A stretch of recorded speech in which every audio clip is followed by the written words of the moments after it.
Good morning.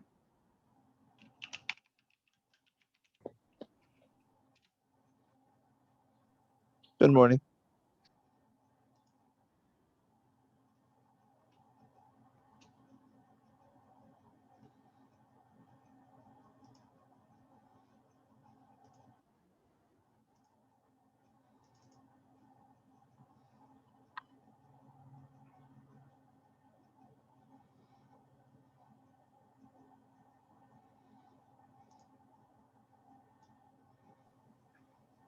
Teacher, can I ask you something?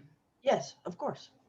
Enjoying this opportunity that the class didn't start yet.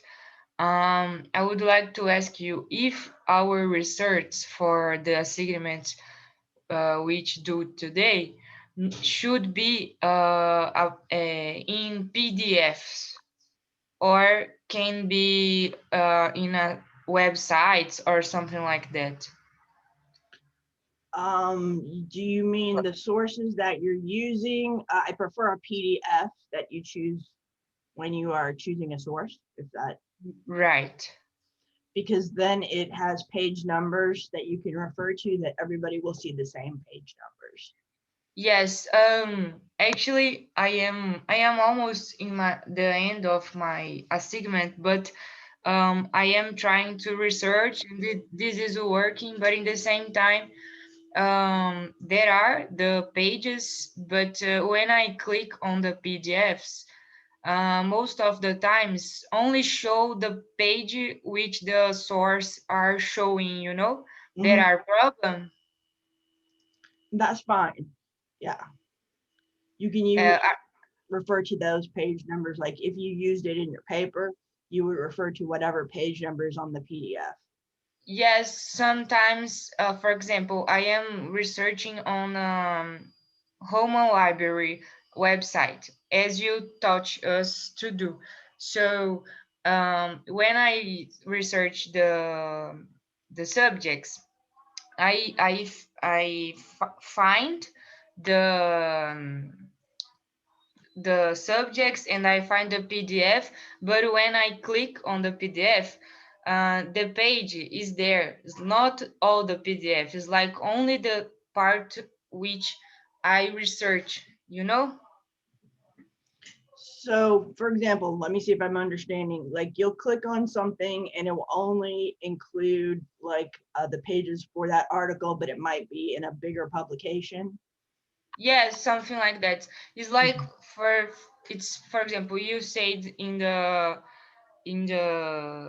assignment details about the interviews, and I researched the, for example, interviews about I don't know, racism in sports, and show their interview directly, not all the PDF, you know? Mhm. There are problem or no? So, are you asking if you should use the page numbers, even though some of them don't have information you're taking from them? Yes, because even in the source, it's showing what's the page that the the PDF was based on. The PDF is only the page was used, not all the pages, you know? Yes, yes, that's okay. Oh, Um, okay, great. Basically, because you're only looking at a portion of it, you're only going to cite that portion. All So let right, me, all right. yeah, let me see if I can find you an example here. Thank you, teacher. So sometimes you won't take the entire website, you'll only take a part of it. And in that case, um, basically what you'll do is just cite a portion that has a title. So like this is the whole website. That would be if you're taking things from all over the website. And this would be if you're only like looking at one page. Right. Yes. But with the Even others, even the documents has more than 2 or 3 pages, mhm, but in the source it seems like have I don't know, 25 pages, but I Yeah. use it only 2, So here's what you do in that case, because you're only looking at a couple of those pages. You're only going to include the page range of the article. All right. So you've got the author, you've got the name of and then you're only going to use the pages of that PDF that it shows you, like 595 to 600. Yes, exactly the point. Exactly. I That is an was excellent I was question. worried about that because it seems like page 35, but the PDF has 10 pages only. So I Right. was concerned, but it's okay. Thank you. And that's a great question. And that's why I prefer the PDFs, because even though it might be a 10-page PDF, you're not going to go 1, 2, 3. You're going to look at what is the page number written on the page when you refer to Right. it. Right. Thank you. Good question. Anybody else have any questions? That was a good one. That'll benefit everybody because many of you will be citing it just like this. I'm on the Purdue OWL website where you have the author of a study or a source, the title, the journal that it's in, volume number, date, and then just the page range that's on the PDF. Okay. So don't forget this is here to give you a nice model for it, and that a lot of times you'll see when you click on citation in the database, it'll do it that way for you.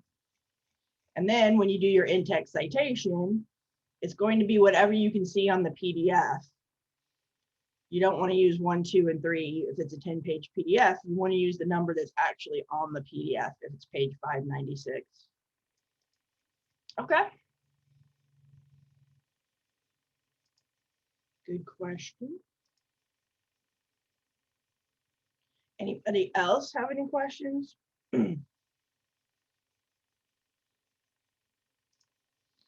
So today we're going to look at 2 ways of seeing a river.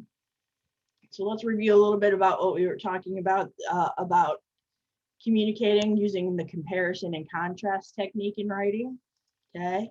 So you're still going to have the things we talked about, like you'll have an introduction.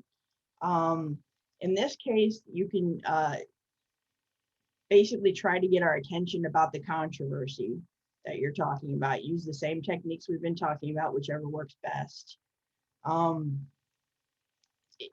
You can look at the similarities and differences, which we kind of have been doing and coming up with criteria, right? In this case, they're comparing 2 restaurants like we were yesterday, looking at what do they have in common, what's different about them. Here are the criteria. Remember, we came up with the same kind of criteria yesterday. And then you're going to put in the evidence, which has the better location. Well, if one's closer to you, you're going to put that down. Which has the better price, you're going to give a specific evidence by using examples.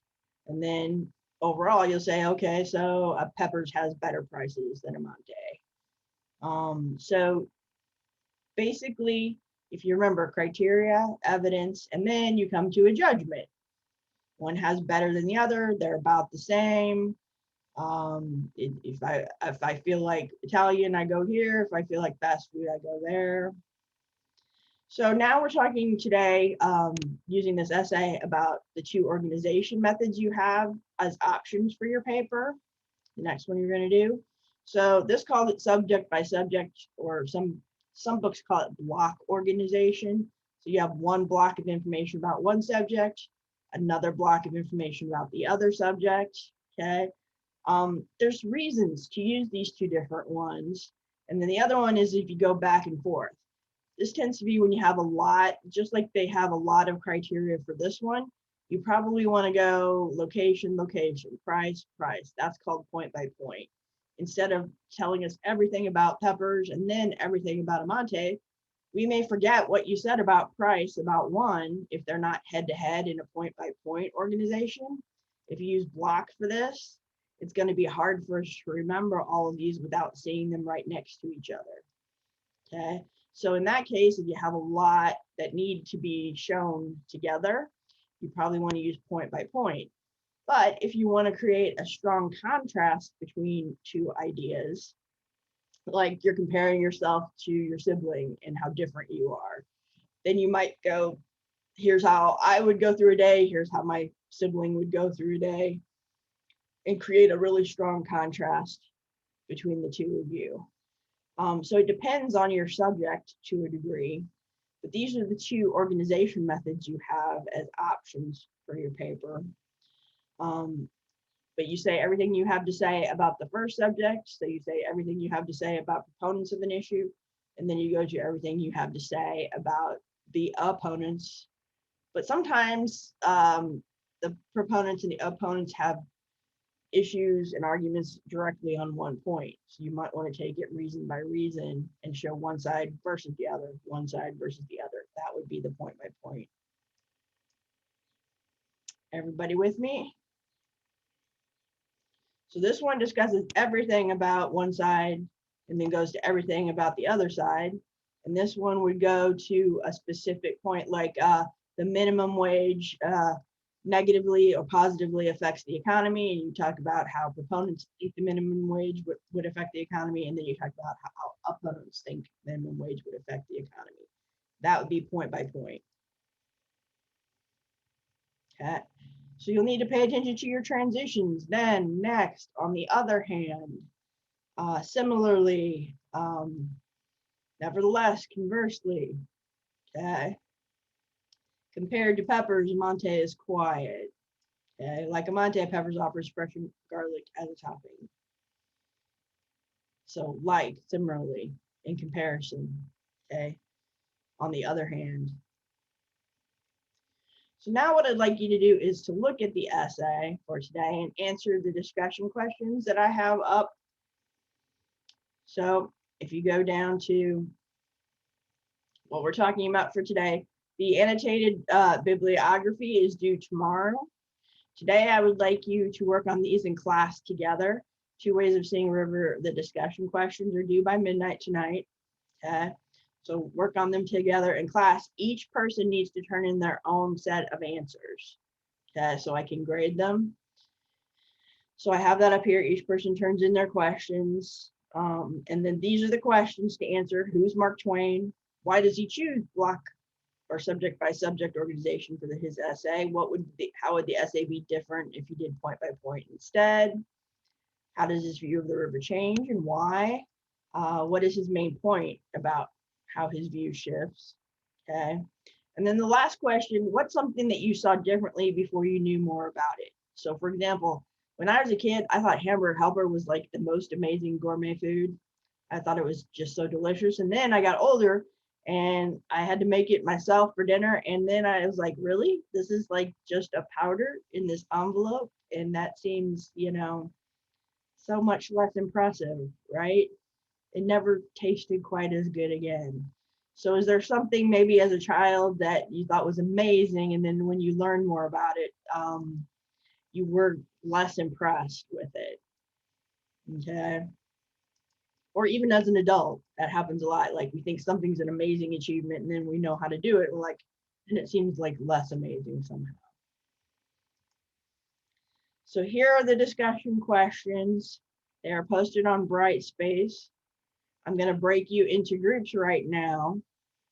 If you have questions as you're going through them, so talk about them together. Go through them one by one, and then turn in your answers by midnight. You'll get 10 points for turning them in and being here to do them. Does anybody have any questions about this assignment?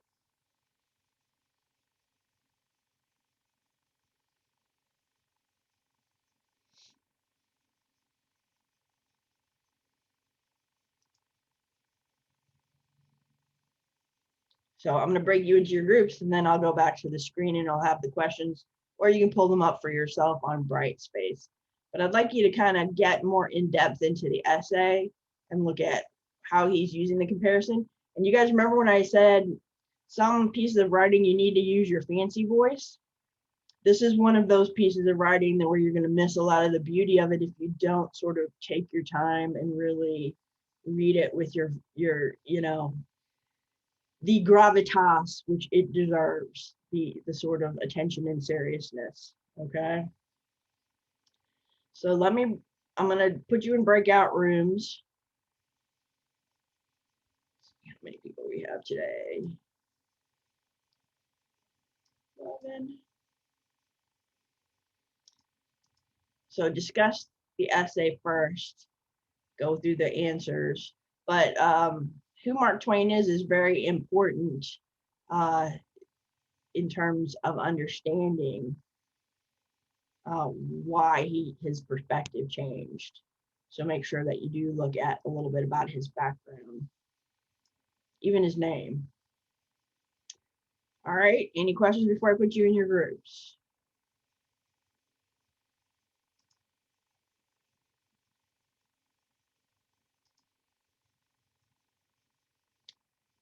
All right. You can discuss for me in the chat if you need to, but I'm going to open the rooms. Please join your room.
So this is one of those times when pre-reading or figuring out something about the author is very helpful to understanding the essay.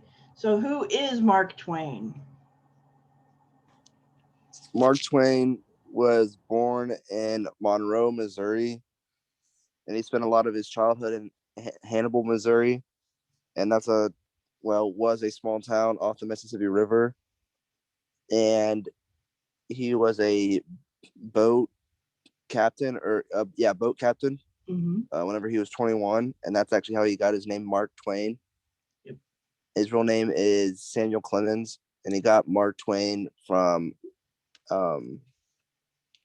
a boat captain because the second mark on the line that measured depth signified 2 fathoms or 12 feet. Which is a safe depth for the steamboat. Yeah, so riverboat piloting is so important to him that he took his name from a term, right? That's used by riverboat pilots to mark the depth of the river. So this should give you some clues about how important this topic is to him, right? How important being a riverboat pilot was. He's a famous American writer, probably most famous for writing Huckleberry Finn, which is considered one of the great American novels. I highly recommend it if you haven't read it. It's about a boy's adventure on the Mississippi. It's got a lot of very profound thoughts and information on this time period. And it's a great adventure story. But yeah, being a riverboat pilot was extremely important to Twain. Do you think he would have changed being a riverboat pilot, or was he glad that he was? What do you guys think? Would he go back and unsee the river as an expert? No. I don't think he would either. I mean, this is a matter of opinion. I can't ask him, but you know, I just think because it founded so much of his life. exactly. I agree. So we know he's an author. He's thoughtful. Being a riverboat pilot was very important to him, and so he's writing about his view of the river before he knew, basically before he was an expert on the river, right? And all of the things that could go wrong, because there were a lot of steamboat accidents. In fact, his brother was killed in one of the accidents on the Mississippi. So it's wrapped up profoundly in his life, this way he saw the river as both sort of an accomplishment, being a riverboat pilot, but also the dangers that it held. A lot of times when we have a drought, the remains of a lot of wrecks are exposed, and they go in and sort of excavate them on the Mississippi. So yeah, remember how important being a riverboat pilot was to Twain when you look at this essay. We've got about a minute left, so we're going to continue talking about it tomorrow when we come back, as well as the change in the tone that you're going to take when you write your next paper. It's a bit more formal. So please bring the answers to your questions. Remember to submit them tonight by midnight on Brightspace. And tomorrow we'll finish talking about the discussion questions and start talking about how to adjust the level of formality in your writing for your next academic paper, the first one you're doing with research. I'm going to open up a session for more questions. Otherwise, I'll see you tomorrow. Have a good day. Bye bye. Thank you.